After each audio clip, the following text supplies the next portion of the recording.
Rebel Galaxy from Double Damage Games is the space combat sim for those of you still mourning the untimely demise of Joss Whedon's Firefly. Both feature characters gunning down outlaws in pursuit of money, guided by a loose moral compass, all underscored by a blues rock soundtrack.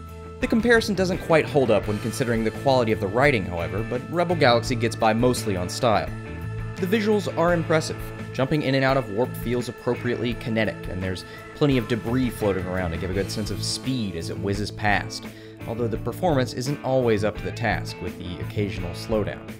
There is a story, something about an aunt who leaves you a ship and an alien artifact and the quest to figure out what it is, but this quickly takes a backseat to the open-world grind of side missions and ship customization. That open world is big, maybe too big. There's a large amount of time in the game spent pointing the ship in a direction, entering warp, and staring off at the pretty skybox until you get to where you're going.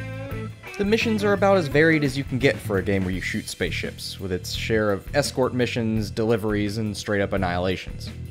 The player can also do some mining or play the commodity market, but neither are a lucrative enough endeavor to spend any real time doing them, and the commodity market especially can be an exercise in tedium. No, it's best to stick to your guns in this game. The combat is relatively simple for piloting such a large vessel. Ships have three types of weapons: turrets, missiles, and broadsides. The turrets auto-fire, the missiles auto-target but are fired manually, and the broadsides are completely player-controlled.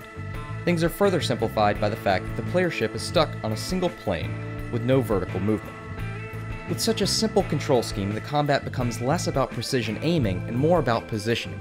Each side of the ship has its own rechargeable shield, so the player will need to juggle getting into weapons range with maneuvering their ship so that the damage is sustained on the strongest shields while the others recharge. The ship designs vary in quality, with many of the early, smaller vessels feeling a bit uninspired, but the bigger they get, the more impressive they become. The larger ships benefit from larger cargo capacities, more component slots, and gun mounts. By the end of the game, the larger ships are certainly a sight to behold. The music is really what gives the game its character. The soundtrack is comprised of a bevy of licensed rock and blues tracks that give the game its signature outlaw feel. When the devil goes, I'm gonna ride that train.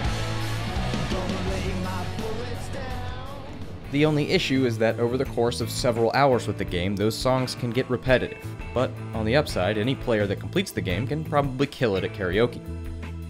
Rebel Galaxy isn't an incredibly deep game. The story is passable, and the combat may feel simple to veterans of other space sims, but it makes up for most of its shortcomings with its style and atmosphere. As long as you can weather a few long bouts of space trucking and are prepared for a very focused experience, Rebel Galaxy is definitely worth a look.